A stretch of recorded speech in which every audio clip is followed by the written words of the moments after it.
HIV AIDS से हमारे देश में 22 से 24 लाख लोग ग्रसित हैं और ये जो मात्रा है ये WHO के हिसाब से 2.5 गुना कम है। मैं doctor Ajay Kumar Gupta, associate director internal medicine, max Vaishali. हमारी ओपीडी में आए दिन एचआईवी एड्स से ग्रसित लोग आते हैं और आज हम इसी के बारे में ज्ञान लेंगे कि हम क्यों टेस्ट नहीं कराते हैं या लोगों में क्या हिचक है इस टेस्ट को कराने से। देखिए, जब कभी आपको लंबा बुखार हो, सोर थ्रोट हो या गले में खराश हो या जिसको हम लोग कहते हैं अनएक्सप्लेन्ड फीवर, जिस बुखार का हमें कोई कारण नहीं पता चल रहा हो, ऐसे बुखारों में हम अपने मरीजों को सलाह देते हैं कि आप एचआईवी के टेस्ट कराएं।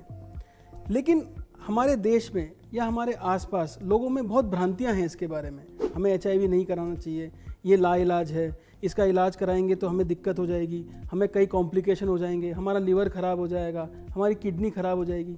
लेकिन आज हम इसी बारे में बात करेंगे, इसी बारे में मैं आपको कुछ नॉलेज दूंगा कि ये सब भ्रांतियां हैं, इनको मन से आप निकाल दीजिए। जब कभी आपके डॉक्टर ने सलाह दी है कि आपको सिम्टम्स हैं एचआईवी एड्स के, तो आप अपना एचआईवी का टेस्ट ज़रूर कराएं। अब अगर अपन बात करें एचआईवी की, तो एचआईवी को हम 3 पार्ट में डिवाइड करते हैं: एक्यूट एचआईवी, क्रॉनिक एचआईवी और एड्स।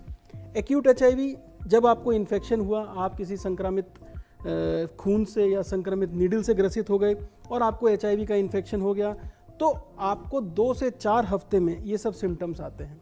सिम्टम्स में बुखार हो सकता है, आपका गले दर्द हो सकता है, जिसको हम लिथार्जी यानी कि काम ना करने की दिक्कतें हो सकती हैं, आपको थकान जल्दी हो सकती है, आपका वज़न कम हो सकता है, आपके गांठें हो सकती हैं गले में या छाती में, जिसको हम लोग लिम्फ नोड्स कहते हैं। इस तरह की कोई भी दिक्कत होती है तो ये सब हम एक्यूट एचआईवी में बोलते हैं। अब अगर हमने एक्यूट एचआईवी को उस स्टेज में नहीं पकड़ा तो ये क्रॉनिक एचआईवी में तब्दील हो जाती है। क्रॉनिक एचआईवी उसको कहते हैं जब हमारा एक्यूट सिम्टम्स चले गए हैं लेकिन हमारे शरीर में फिर भी वायरस है। अब अगर हम इस स्टेज पे भी इलाज करा लेते हैं तो हम एड्स जैसी बीमारी से ग्रसित नहीं होते हैं। आज हम जानेंगे एचआईवी और एड्स के बीच में अंतर। एचआईवी, ह्यूमन इम्यूनोडेफिशिएंसी वायरस, ये एक वायरल बीमारी है जिसको हम संक्रमित नीडल से या संक्रमित खून से या अनप्रोटेक्टेड सेक्स या किसी भी ब्लड इन्फेक्शन से या डिलीवरी के टाइम पे माता से बच्चे में ये हो जाता है। और ये इन्फेक्शन का मतलब एड्स नहीं है। एड्स एक बीमारी है जो इस संक्रमण का अगर इलाज टाइम पे नहीं हुआ तो हो सकती है। तो एचआईवी अगर आपको डिटेक्ट होता है या आपको कभी संक्रमित खून या संक्रमित सुई लगी है या आप किसी ऐसे आदमी को जानते हैं कि जो ड्रग एडिक्ट है, उसका आप एचआईवी टेस्ट ज़रूर कराइए। एचआईवी टेस्ट कराने से हमें एचआईवी को एड्स में तब्दील होने में रोक सकते हैं। एड्स बीमारी है, एचआईवी संक्रमण है। एड्स जब हो जाता है तो आपको शारीरिक कमजोरी हो जाती है, आपका वजन कम हो जाता है, मसल मास कम हो जाता है, आपके शरीर में बाहर के वायरसेस से और दूसरे बैक्टीरिया से लड़ने की क्षमता कम हो जाती है, आपको सेकेंडरी इन्फेक्शन हो सकता है। कई मरीज़ हमारे पास आते हैं ट्यूबरकुलोसिस या ऐसी अपॉर्चुनिस्टिक फंगल इन्फेक्शन बोलते हैं, जिसको हम लोग जो फंगल इन्फेक्शंस हैं जैसे एस्परजिलोसिस या कैंडिडा इन्फेक्शंस, जिसको ओरल थ्रश कहते हैं, या पेशाब के और लैट्रिन के रास्ते में संक्रमण कहते हैं, इन चीज़ों से ग्रसित हो जाते हैं। तो हम जो आपसे अपील करना चाहते हैं वो ये है कि अगर आपको इस तरह की कोई संक्रमित सुई या संक्रमित खून या अनप्रोटेक्टेड सेक्स ऐसा कुछ आपके साथ हुआ है तो आप अपना एचआईवी टेस्ट ज़रूर कराएं। एचआईवी की जांच ये बहुत ज़रूरी है। आजकल हर जगह अवेलेबल है, आप किसी भी गली नुक्कड़ कोने में जाके भी जांच करा सकते हैं अगर आप अस्पताल नहीं आना चाहते तो। नहीं तो सरकारी अस्पतालों में और कुछ एक केंद्रों में ये मुफ्त होती है। आप एचआईवी की जांच, जो प्रिलिमिनरी जांच होती है, वो भी करा सकते हैं। फिर इसका कन्फर्मेशन हम करते हैं एक और जांच से। जब ये कन्फर्म हो जाए तो बहुत सारे एआरटी सेंटर्स हैं जिनको हम लोग एंटी रिट्रोवायरल थेरेपी सेंटर्स बोलते हैं। ये सरकार की तरफ से मुहिम है कि आप यहाँ से फ्री इलाज भी ले सकते हैं और कई प्राइवेट सेंटर्स में भी ये इलाज मुमकिन है। इसके इलाज के लिए कई सेंटर्स हैं जिनको हम लोग एआरटी सेंटर्स बोलते हैं। ये सरकार की तरफ से मुहिम है, ये मुफ्त इलाज होता है यहाँ पे, और भी कई प्राइवेट सेंटर्स में भी इसका इलाज होता है। इसके लिए बहुत सारी दवाइयाँ हैं जिनको हम लोग एंटीवायरल ड्रग्स बोलते हैं, और हमारे यहाँ नैको और यूनाइटेड नेशंस की तरफ से भी एड आता है इसके लिए। और ये सब दवाइयाँ आपको बहुत सारी जगह मिल जाती हैं। इलाज क्यों ज़रूरी है? एक्यूट HIV को क्रॉनिक HIV में चेंज होने में और क्रॉनिक HIV को एड्स में चेंज होने में मोटा मोटा 8 से 10 साल लग जाते हैं। अगर हम इस 8 से 10 साल के बीच में इलाज शुरू कर देते हैं तो हमें एड्स की जैसी बीमारी नहीं होती है। एड्स से बचना क्यों ज़रूरी है?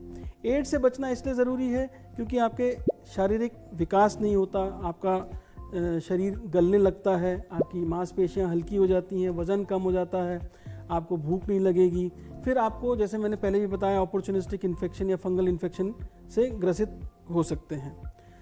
ट्रीटमेंट में हमें और भी बीमारियां देखनी पड़ती हैं, जैसे कि HIV के साथ कई बार कुछ और वायरस बीमारियां हैं वो साथ में आती हैं, कुछ फंगल बीमारियां हैं वो साथ में आती हैं, और इंडिया में यानी अपने देश में हमें बहुत सारी ट्यूबरकुलोसिस HIV के साथ देखने को मिलती है। तो हमें इन सब का इलाज साथ साथ करना पड़ता है। तो जब भी कभी आपको इस तरह की कोई दिक्कत लगे, आपको लगता है कि आपका बुखार बहुत लंबा हो गया है, आपका वज़न कम हो रहा है, आपको भूख कम लग रही है और आपके किसी भी टेस्ट में कुछ नहीं आ रहा है, तो हम आपसे बोलेंगे कि आप अपना एक HIV का टेस्ट ज़रूर कराएं।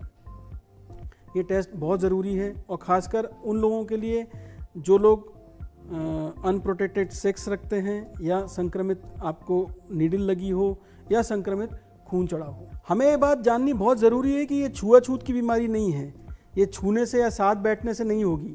और इसी के लिए आजकल कई जगह हमारे पास काउंसलर या सलाहकार हैं जो इस चीज़ को आप लोगों को भी बताते हैं, और उसमें हमारे कई HIV पेशेंट्स भी हैं जो खुद ये वाली बात बताते हैं लोगों को, और उनके साथ उनके संबंधी, उनकी स्पाउस या उनके हस्बैंड या वाइफ जो होती हैं वो भी साथ में होती हैं, ये बताने के लिए कि देखिए इनको है, मुझे नहीं है, जबकि मैं इनके साथ रह रही हूँ या रह रहा हूँ, इतने सालों से इनके साथ खा रहा हूँ, लेट रहा हूँ, सो रहा हूँ, लेकिन मुझे HIV नहीं हुआ। तो इस तरह की सलाहों की, इस तरह की सभागारों की बहुत ज़्यादा ज़रूरत है हमें आजकल। और जैसे मैंने आपको बताया, हमें इनसे भेदभाव नहीं करना है, इनके प्रति कोई सिंपैथी या हमें दया भाव नहीं देखनी है। ये सिर्फ इलाज ज़रूरी है, हमें सही टाइम पे इसका जांच करानी है, जांच करा के इलाज शुरू करना है। इलाज से मैं ये नहीं कह रहा हूँ कि HIV ट्रीट हो सकता है, लेकिन HIV संक्रमण को हम आगे फैलने से रोक सकते हैं और HIV का एड्स में होने से रोक सकते हैं। और आपको बहुत लंबे टाइम दवाई देनी पड़ती है, आप ART सेंटर या चिकित्सक से रेगुलर मिलें, आप अपने कॉम्प्लिकेशंस को दूर रख सकते हैं। और अगर आप अपनी दवाइयाँ रेगुलरली लेते हैं तो जैसे एक नॉर्मल आदमी जीवन व्यतीत करता है, ऐसा ही आप भी अपना जीवन व्यतीत कर सकते हैं। चलते चलते बस इतनी सी बात और कहना चाहूँगा, या कहिए अपील करना चाहूँगा कि अगर कभी आपको लगता है कि आपको एड्स या HIV हो सकता है तो आप अपनी जांच ज़रूर कराइए, और अगर जांच में पॉजिटिव आती है तो किसी भी ART सेंटर या हॉस्पिटल आके उसका इलाज कराइए। ये लाइलाज नहीं है, इसका इलाज संभव है। धन्यवाद।